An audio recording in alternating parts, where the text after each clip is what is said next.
Welcome to the Myofascial Health Podcast, hosted by me, Unu. Follow along as I explore the depths of John Barnes' myofascial release approach on my road to mastery.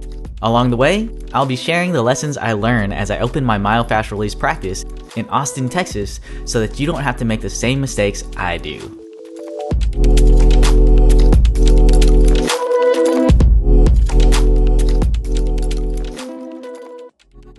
Welcome back to the Myofascial Health Podcast. Now, I am joined here by a very special guest. She's been a massage therapist for 21 years. She has experience working both in corporate IT management and doing massage therapy. She is not only a wife, a mother, but also a grandmother and great-grandmother. It's my honor to introduce Tina Dixon. Thank you so much for hopping on this podcast. Well, thank you for having me. Now, we had just met in a vacation series. It was held in San Antonio. And I think that you come across people, and I'm at a chapter in life where I'll say, I must have known you in a past life. And where this comes into play is because I think when birthdays are shared, there's almost like a natural connection that happens.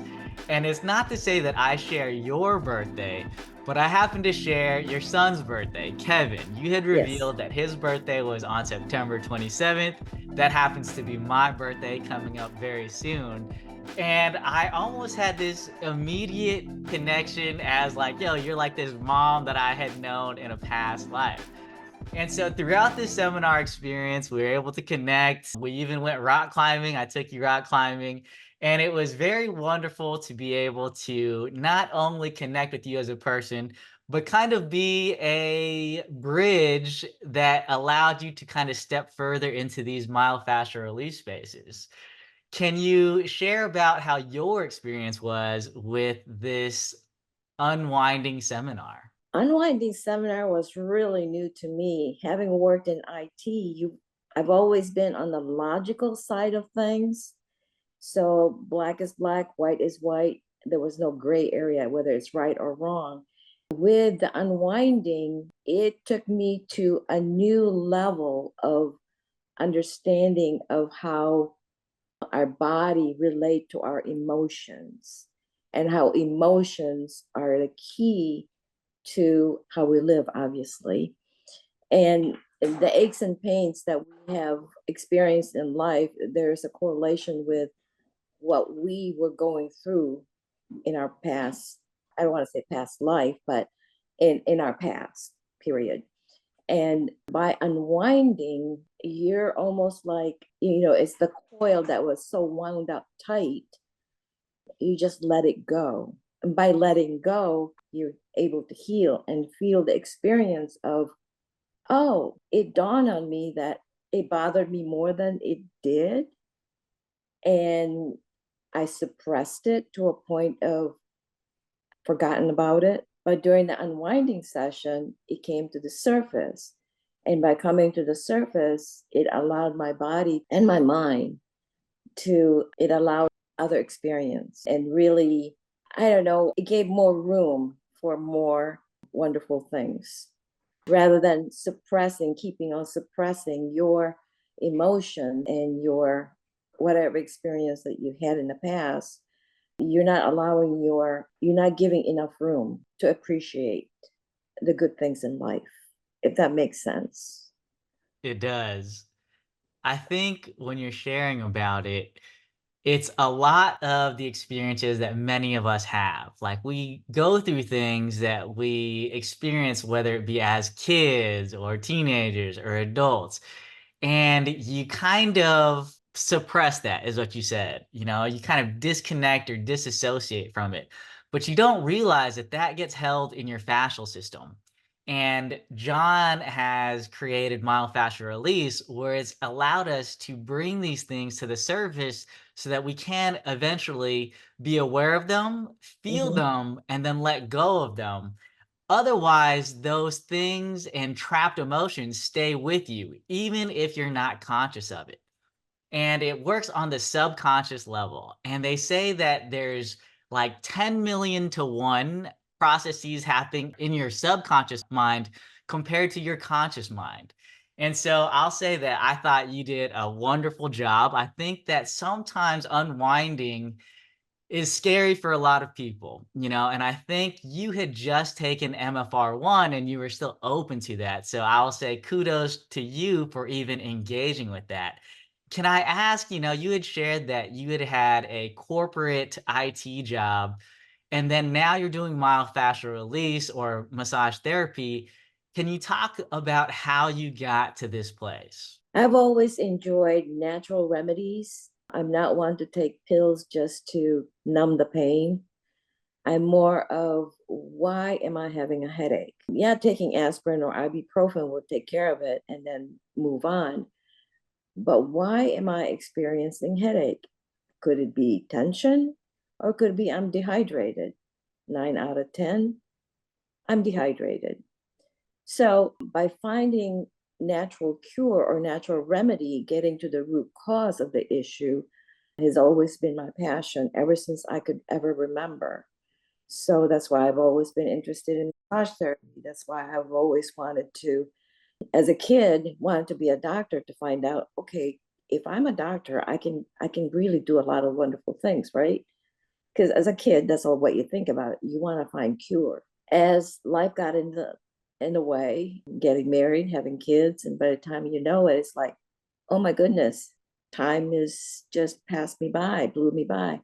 How can I go back to my passion, which is natural remedies, and trying to find a way of living clean, living medicine free, if you will? So a friend of my daughter actually said, "Hey, mom." I said, "Yeah, I'm mom to everybody." "Hey, mom, have you thought of maybe going massage therapy?" I said, "Massage therapy? You mean me seeing naked people?" He said, "No, mom, you don't have to see naked people. You can cover them up." So I said, "Okay, well, maybe." And he said, "Well, you massaged my neck and shoulders before, and you've done such a terrific job. I think you really are going to be good at it." I said, "Okay, okay. I'll go to the clinic or I go to the school if you go with me." I said, "Yeah, okay." I'm going to humor him, right? So we went, and I like what they had to say. They said that this is not just a spa massage, this is a medical massage. You're not just going to go, touch people's muscles and then they're all better. There are some techniques to it, and there's science behind it. And beyond that, we also get into herbal and nutrition and acupuncture and acupressure and so on and so forth. I said, "Oh my goodness, okay, this is exactly what I wanted to do." So I signed up, and then here I am. The rest is history. I love it. I enjoy it. I think I can contribute to the society and help other people better with what I'm doing, because I can concentrate on one person for an hour, 2 hours at a time. And I'm with them the whole entire time. And I'm just consumed by, I shouldn't say consumed, but my whole energy is focusing on them. And I really thoroughly enjoy it. I love to hear that. And I would share the same sentiments in terms of being with your patient or client and helping them through whether it's pains or injuries that they've been vulnerable enough to ask you for help. Mhm. Now, something that you said is you decided to go back to your passion of natural remedies for healing.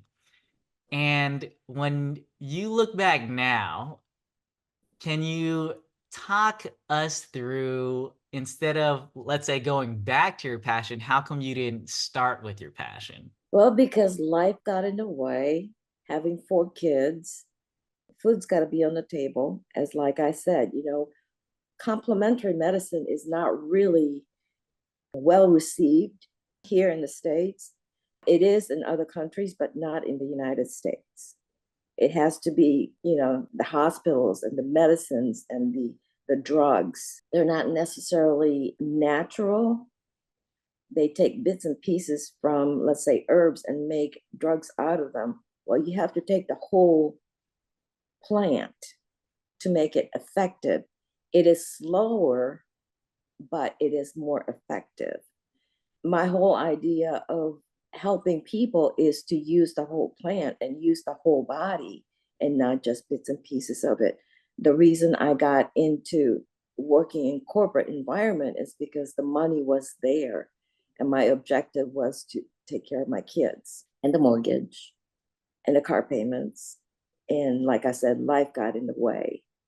The responsibility of being a mom, a parent, is at that time was a lot more important than my passion, if that makes sense. It does. Is there a scenario in which your passion can provide the life that you can support you, your family, your kids, the mortgage, etc.? If I had pursued my education at that time, probably, but I didn't. And that's something that I can't say I regret because there's nothing in my life that I really regret because right now I'm really passionate about it and I'm pursuing it. So I can take my time and studying it and not be stressed out about, oh my gosh, am I going to be able to pay the mortgage this month? So the reason I ask is because, I think, and we'll remind everyone on channel 5 and channel 3. And so channel 5 is your logical, linear, rational side, and that's where fear is thought to be.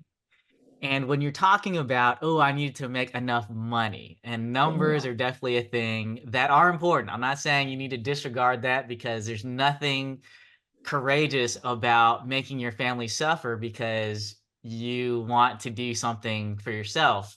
Right. But the other side of that is channel 3. That's your intuitive, creative, and joyous side. And I think that when we are stuck in channel 5, where fear is thought to be, it's this impulsive, like, I need to make money. This is the way that it needs to be done. Versus channel 3 is saying, hey, you have a passion. You're drawn to this for some reason. Can you be courageous enough and and trust that it will work out versus making the monetary decision? And it's tough. I think with you, it's a common scenario that a lot of people will go through, and they'll make that decision and say, hey, I got to feed the family. So I'm going to take this gut wrenching corporate job because, hey, at least I know I'll be providing for my family. And I'm curious with where you're at now, because I think you started your own massage therapy practice 6 years ago. And I'm curious if it's developed to a place now where you're saying, hey, I could actually support my family with what they needed while also pursuing my passions. What are your thoughts on that? I probably could have, but that was about 20, 30, 40 years ago. So, with what I am currently financially making now with my massage therapy and MFR, I could have. But being in a channel 5 that I was in, the logical side of me said, what about benefits? My kids will need medical insurance. My kids are going to need this and that, and so on and so forth. I guess I was thinking more about the well being of my kids than of myself. And again, that's just the nature of being a mom as a parent.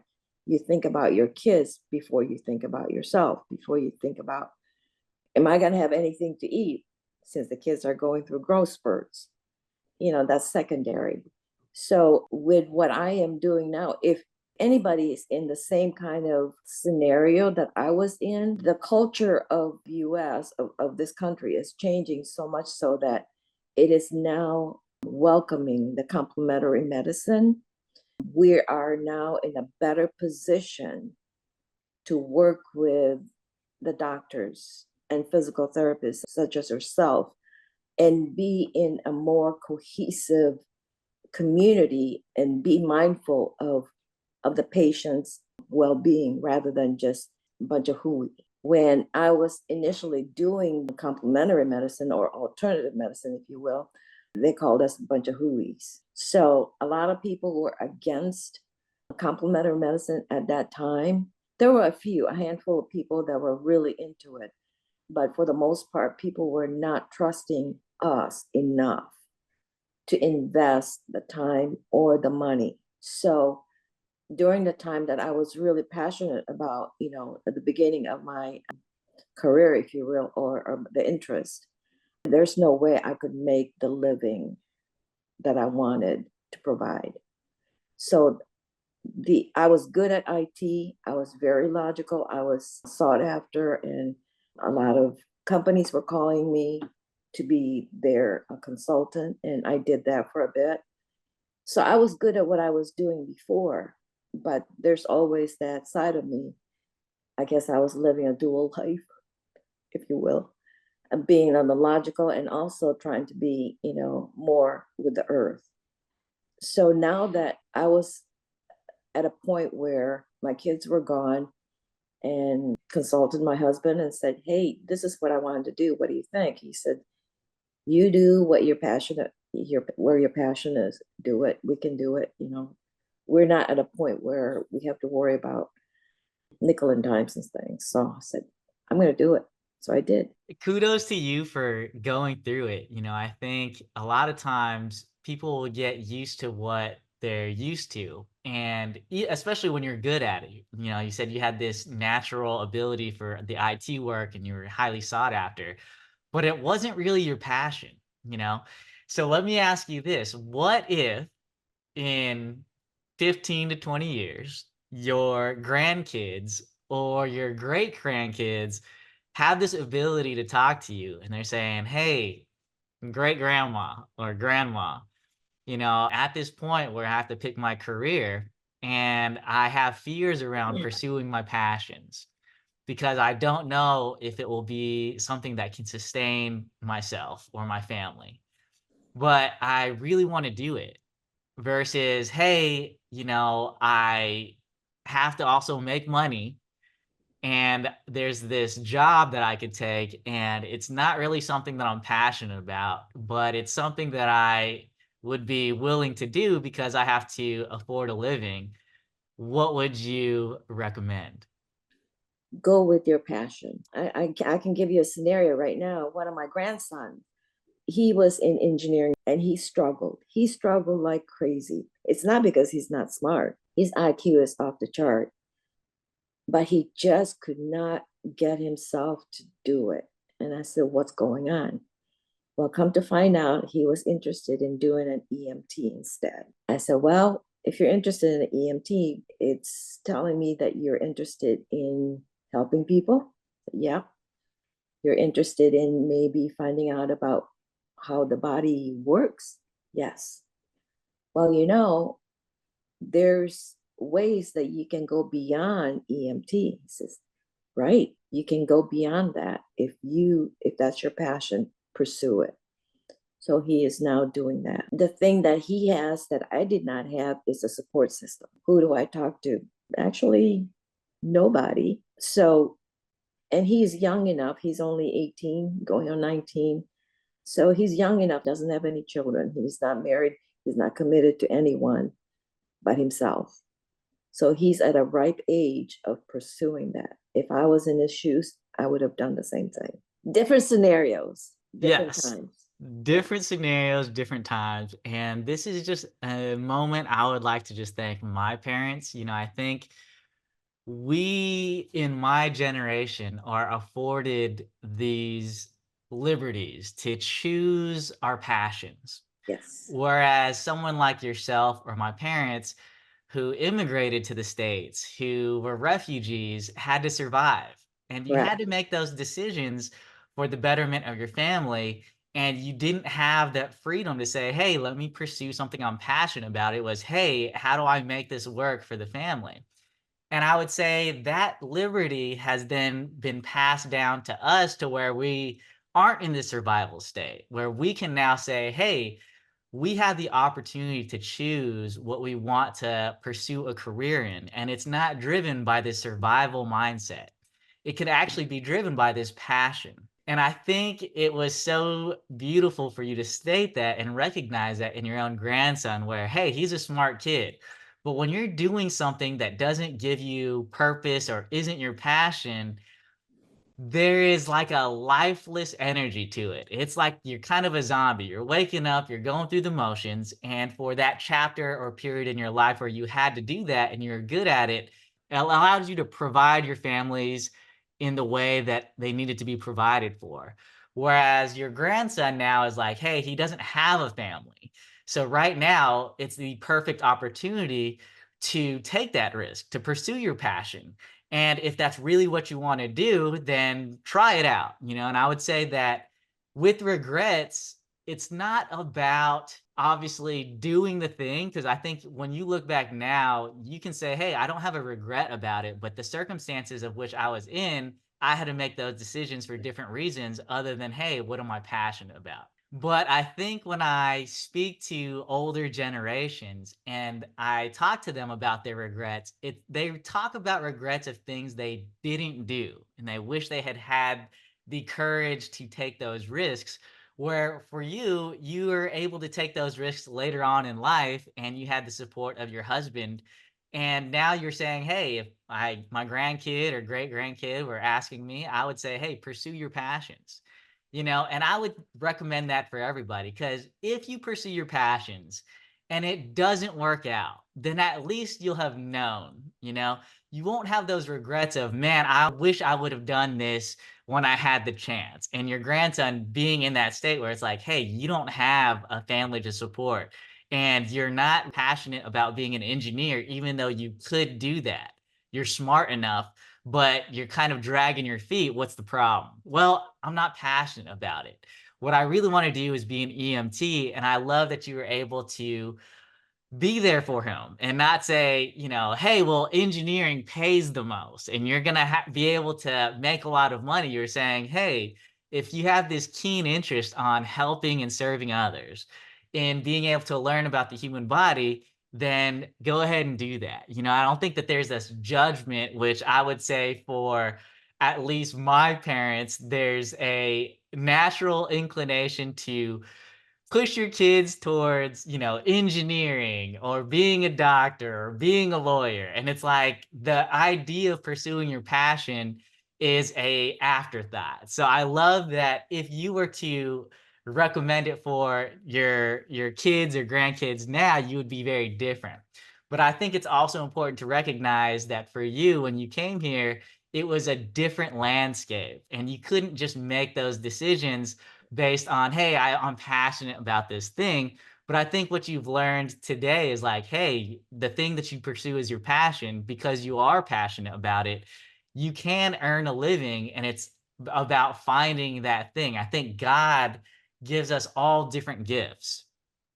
And when you find your gift, that is something that is unique to yourself and that you can use your gift to help and serve others. Can we talk about that? Because I noticed that your backdrop has a cross, and I know that we had to reschedule this podcast because you were like, you know what? I have this important Bible study that I don't want to miss. And, being able to explore the word with other Christians is something that is a gift. Can you talk about your faith? Oh my goodness. My faith is my life. Without Christ, I have no life. I don't know how else to put it other than that short sentence, but everything that I do it with passion of, if you're going to do it right, do it with passion, do it with gusto. And when I came to Christ many, many years ago, before you guys were even born or even thought of, maybe some of you before your parents were even born, he's been my rock and my grounding force in my life and a decision maker in my life. If it's not biblically based, I deny it or I will not pursue it. If it's not within the confine of my belief, I will not even think about it. That's one of the problems. I shouldn't say problems. One of the dilemmas I had going into body work is there are so many, I don't want to say spiritual stuff, but so many forces, if you will, in the body work industry that a lot of people shy away from because they think it's evil, that it's not from God. If you mention anything about energy work, they look at it as that it's not from God, is that we are all energy being, and my energy is what God has given me, much like your energy being. And I don't know where your spiritual walk is, but I hope it's the same God that I believe in. And if that's the case, that your energy and my energy, when you get on my table, will work with each other to help you heal. Because I am guided by the Holy Spirit, and Holy Spirit, no other spirit comes into my four walls but the Holy Spirit. And I pray for you whether you like it or not, because when you come through that door, you're asking me to help you. And that's one of the ways that I help you is through my prayers. So I incorporate my faith into anything and everything that I do. It keeps me grounded. It keeps me so I don't fly off the handle when somebody cuts in front of me during traffic, because I keep myself grounded. And whereas when I was working in a corporate world, I was less so because I was just bombarded with it. But I have to keep on reminding myself every morning and every night that God is my rock. He is my driving force. I don't make decisions, just fly off the handle and just make decisions. Now, do I have fun? Of course. Sometimes I can be impulsive at times, but not impulsive in the sense of major decision making. Impulsive in the sense of going rock climbing with people I don't even know, but have fun nonetheless and have fellowship nonetheless. And come to find out, there are some good things in meeting strangers, and Christianity unites us as one. So he is my rock. He is my grounding force. He is my light. So that's that. I love my God. I love him too. I love him too. I'll say that my walk with God is new. And I'll say that growing up, my parents didn't force me into religion. They were Buddhists, and it's not like they were saying, hey, you have to be a Buddhist too. They just believed that once I got to an old enough age, I'd be able to make those decisions for myself. And I will say that I was a non-believer. Like even growing up and even through college, I would question that because there wasn't any evidence. And that is now something that I am very different. I know that the younger part of myself would look at me today and laugh and criticize. But just like with whether it's faith or myofascial release, you won't know until you feel it. I don't think you can logically rationalize the existence of God or Jesus, but when you have this felt sense, when you actually feel him and his presence and his guidance, it is undeniable. And but it's not easy to be a Christian either, because for me, I have my own thoughts and it will often challenge the teachings of being more Christ-like. I feel like I have to learn deeper lessons like forgiveness or compassion, whereas the material world doesn't teach you as such. And I'll say that I've come across people in these myofascial release spaces who share these same sentiments, where they believe, hey, it's the Holy Spirit that flows through me that allows me to connect and help heal others. I don't heal others specifically.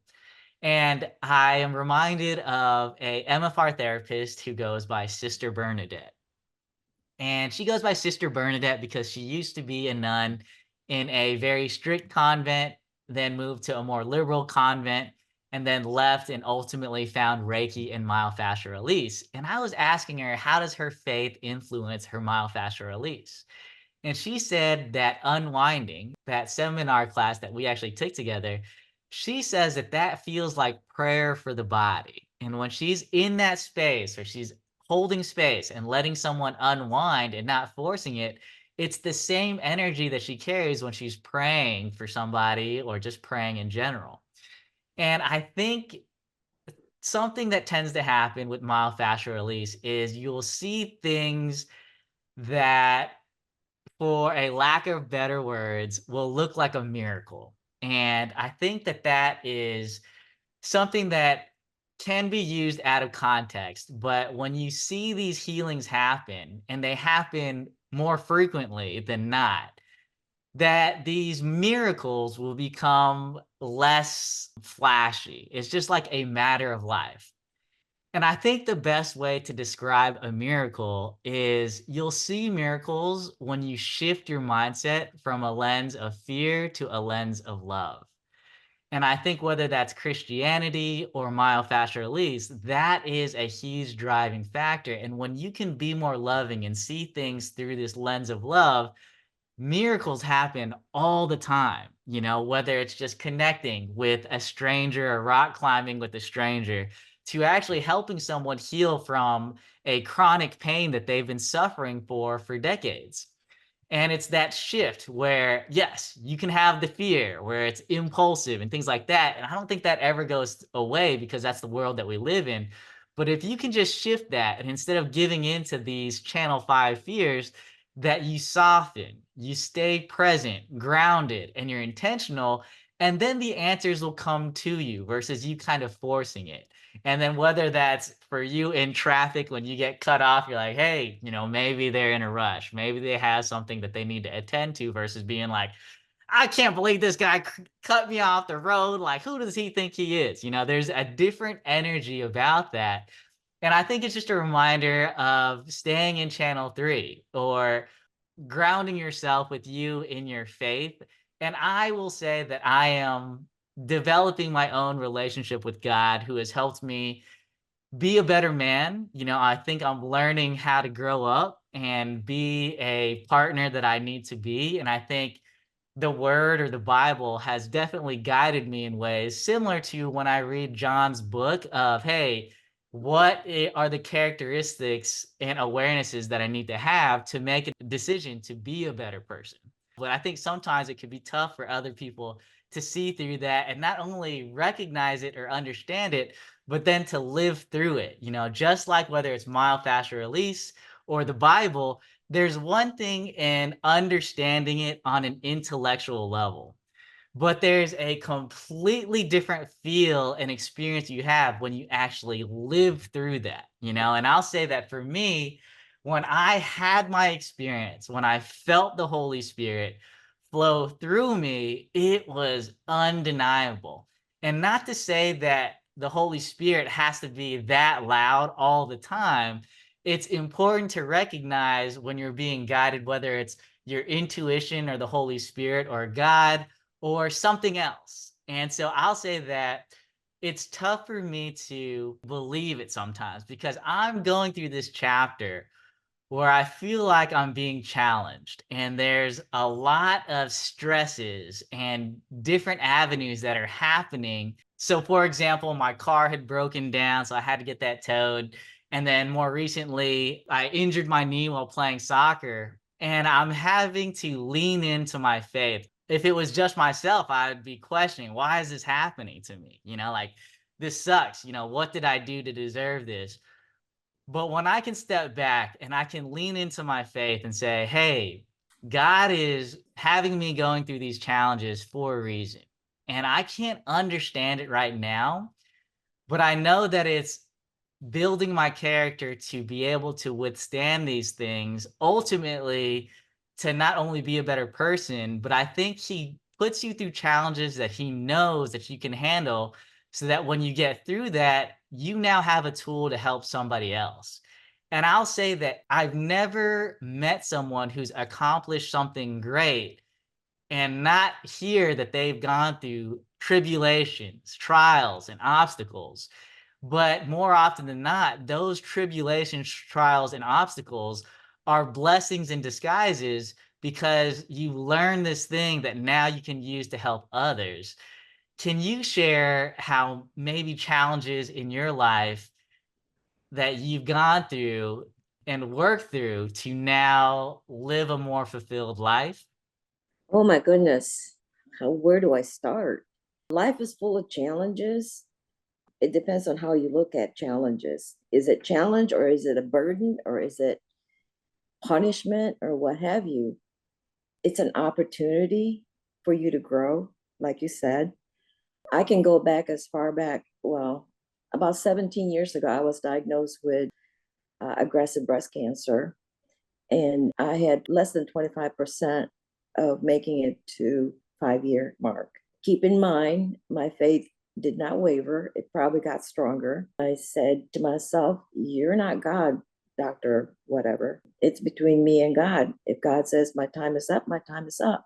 I'm blessed whether I go home, or I'm blessed whether he leaves me here. So with that in mind, I said, okay, God, we're in a new chapter. What are we going to do? I'm going to do my part. I'm relying on you to do the rest. So with that, I just picked myself up and said, okay, can you allow me 3 or 4 days to mourn about this? I'm going to be mad. I'm going to throw my fist at you, but just know that I'm pretty upset about this, because I'm doing everything I need to do to stay healthy, and yet you're giving me cancer. And I thought, okay, Tina, step back. He did not give you cancer. It just happened. Things happen. You're living in a dirty world, in a world where everything is just messed up. And we live in a sinful world, and we're sinful beings. The things that you eat, the environment you're in, who knows why you got cancer, but just go with it. Do what you can. Who knows what's ahead of you? Okay, fine. So the logical part of me again start to analyze everything, right? There's got to be something good that's going to happen to this. Whatever it is, I don't know, but we're going to go with it. I had no choice.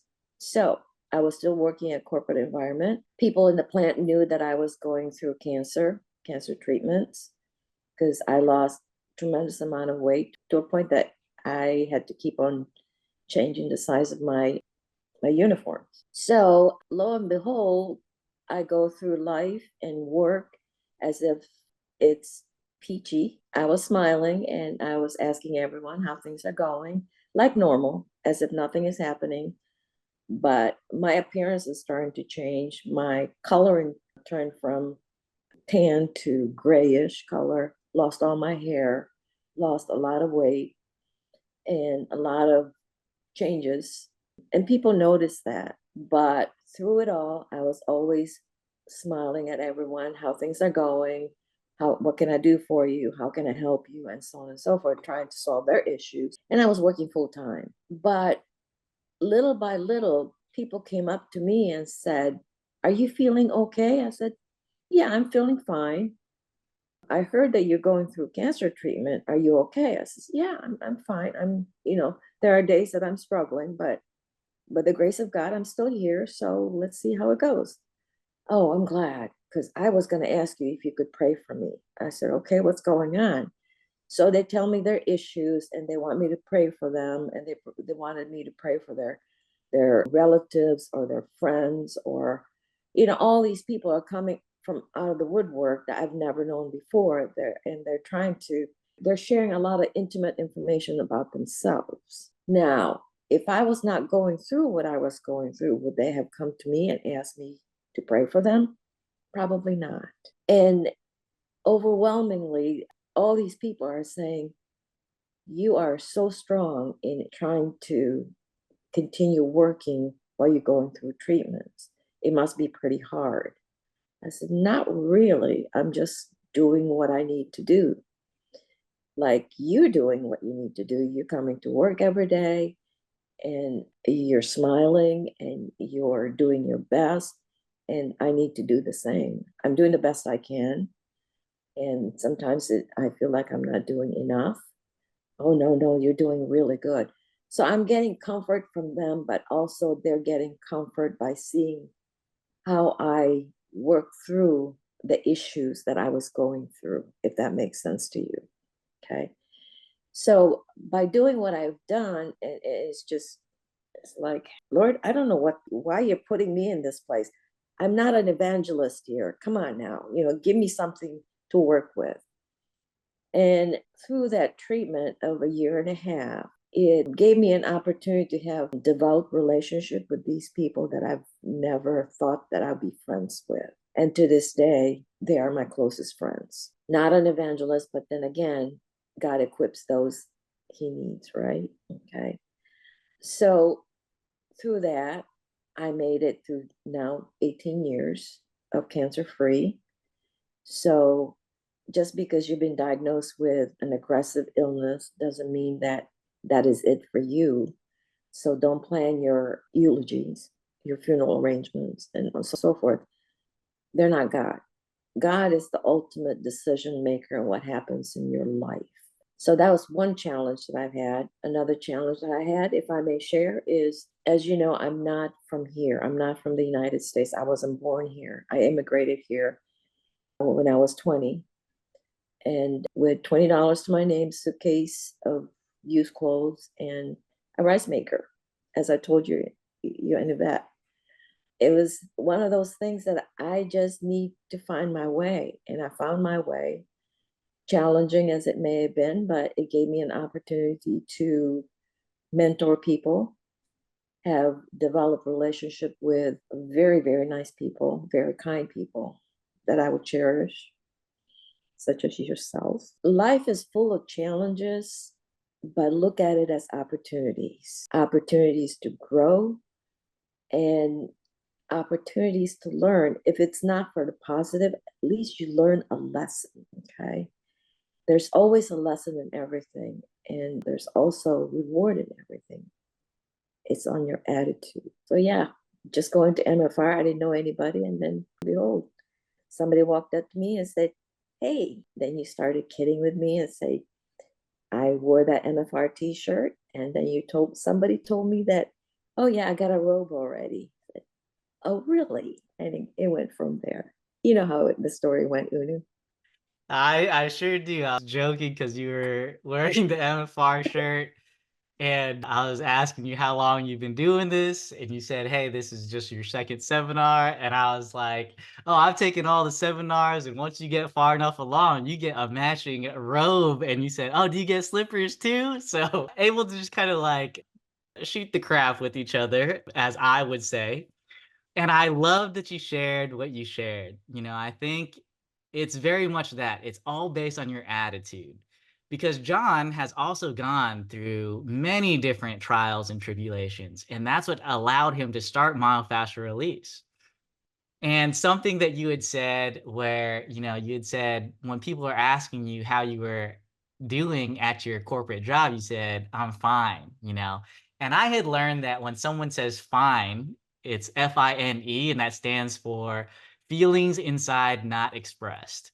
I think you're just trying to save face. You don't want to be honest, but people can kind of see what you're going through.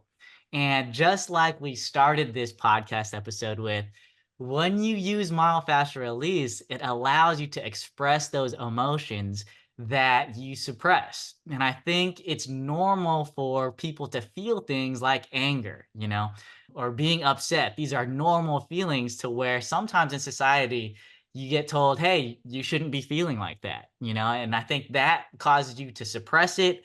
And then that causes you to feel negatively, and you carry that with you until you do something like myofascial release, where you can finally release that. And so whether you do that through myofascial release or some other modality or technique, I think that is something that is very unique and that doesn't really get spoken about, especially in the medical community. This idea of having emotions prevents you from being objective. And science or medicine or healthcare, they love objectivity. They like measurements, they like saying, "Hey, if you have this, then you need this pill," or whatever. But when you start talking about your emotions, that is not really relayed. And that is such a powerful thing that we learn in myofascial release, and that we can continue to hold space for when someone says, "I'm just feeling bad." It's okay to feel bad. You don't have to say, "Oh, maybe if you tried this, you'd feel better." And so I think your experience has allowed you to connect with these individuals. Can I ask you, what lessons did you learn from your experience with breast cancer?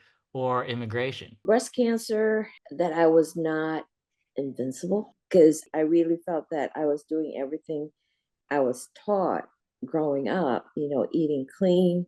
I came from a blue zone island. And so just because my DNA say that I came from blue zone doesn't mean that my environment is going to help me. The environment that I was in was not conducive to healthy living.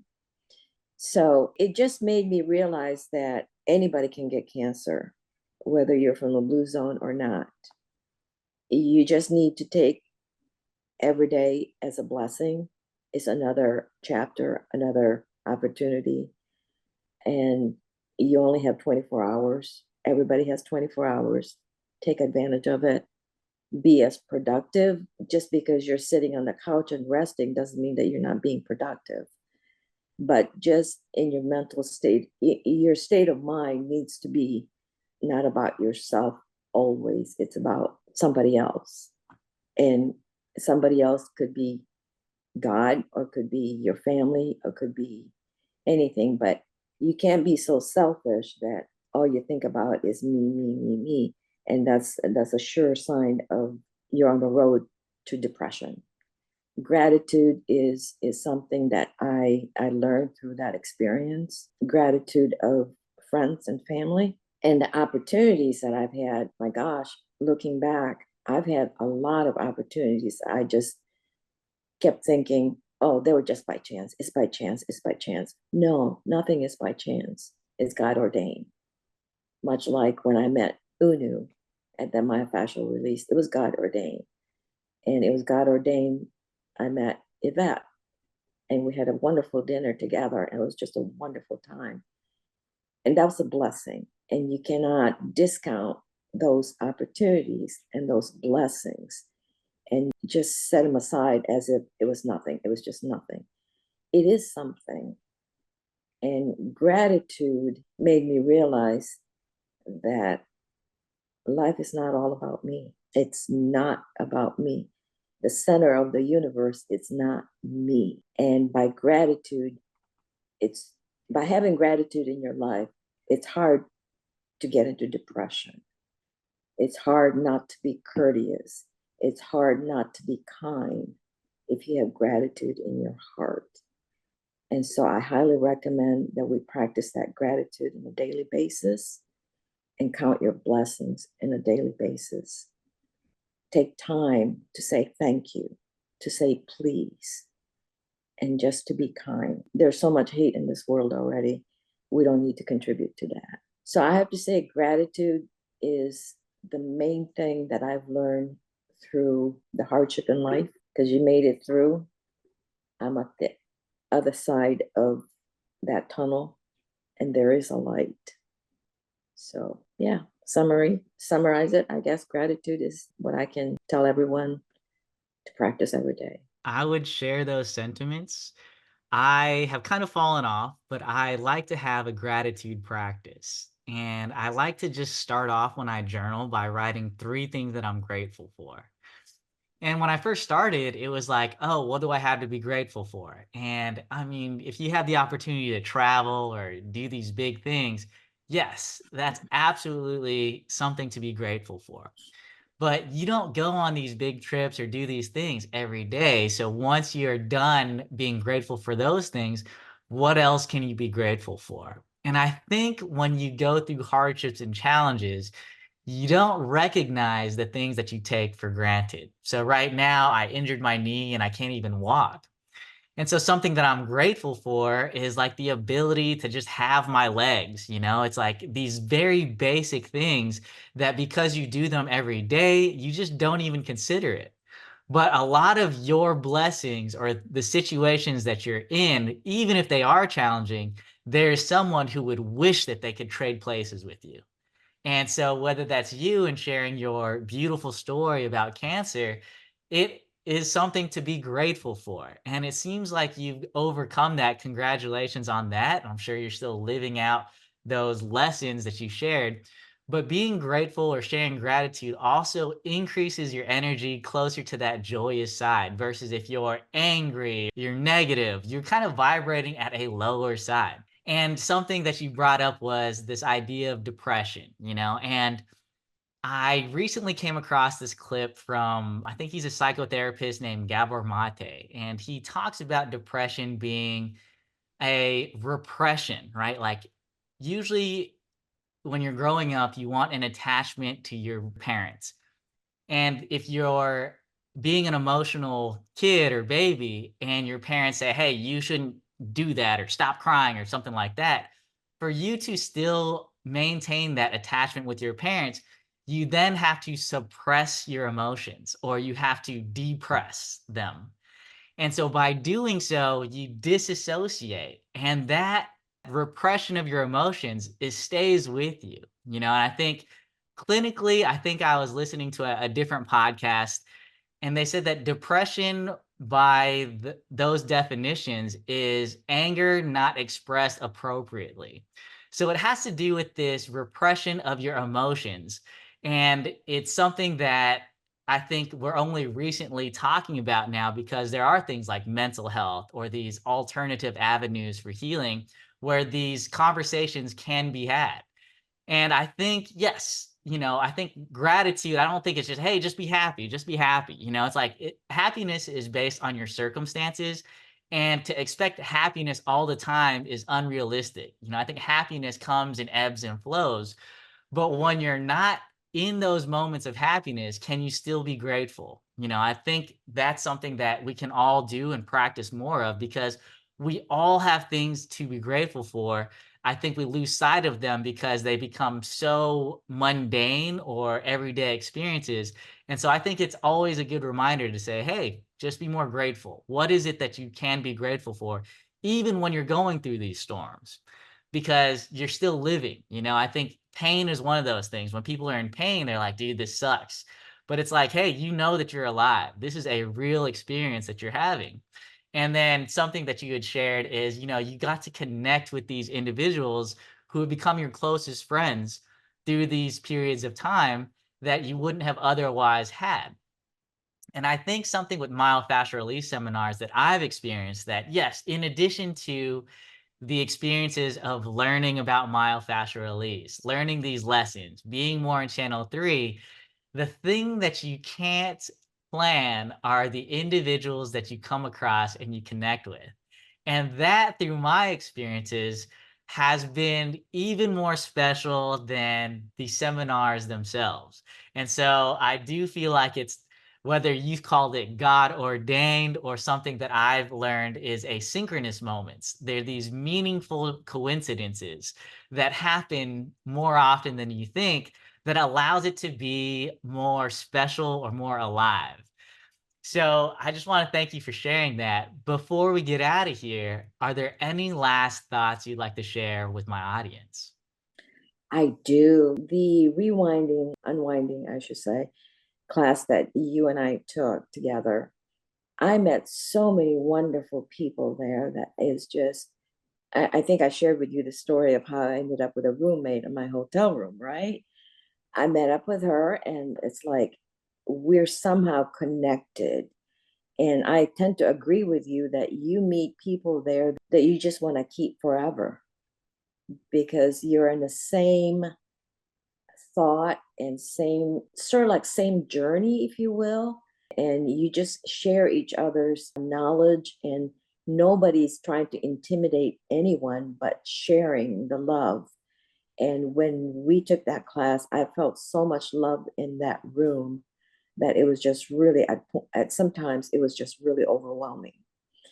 And you felt secure and you felt loved, and everybody was just there to help each other and to learn from each other.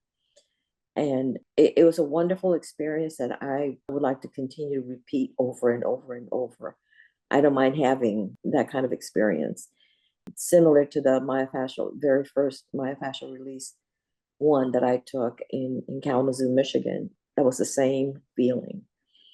And as a matter of fact, I saw Margot was one of the ladies that I attended class with on the myofascial release 1. And then we got reconnected in unwinding and myofascial release 2. It was very good experience and highly, highly recommend that everyone continue to take it. I enjoyed my time there, and like I said, I'm gonna keep on pursuing my MFR. Thank you for the opportunity. You're very welcome. One of these days we'll have the matching MFR robes, but until then, I hope to see you at future seminars. Repeating is something I highly recommend. But how do people find you? They can find me here in South Carolina, riverstonetherapysc.com. Perfect. And I just want to say thank you so much, Tina, for joining me on this podcast. I appreciate you being open and honest and sharing some of these vulnerable moments or chapters in your life. I know I learned a lot. I was reminded of lessons such as being grateful for everything. There's always something to be grateful for. I know that I'll see you in future seminars, but until we meet again, I just want to say thank you so much. Thank you, Anu, and it's been an honor to know you. All right, Tina, I'm going to head out of here. Thanks so much. I hope you have a great week. I'll tell Yvette you said hello. And she was right. She said, maybe speaking with Tina on this podcast will help you feel better. Because I was like, maybe I should reschedule because my knee is like really bothering me. And she's like, you should still do it. And something you had mentioned was like, just because you're resting or being productive, or I think when you shared your story about dealing with breast cancer but still doing the work is like, okay, I can still do the work. So I just want to say thank you for that. Well, thank you. At least you can feel the pain. Some people don't have the legs. That's right. All right, take care, Tina. Bye-bye. Thanks for listening to another episode of Myofascial Health. I help myofascial release therapists create beautiful websites for their MFR practices, even if they aren't tech savvy. If you're just starting your MFR practice, or you're an experienced MFR practice owner, learn more about how I can help at www.myofascial.health/website.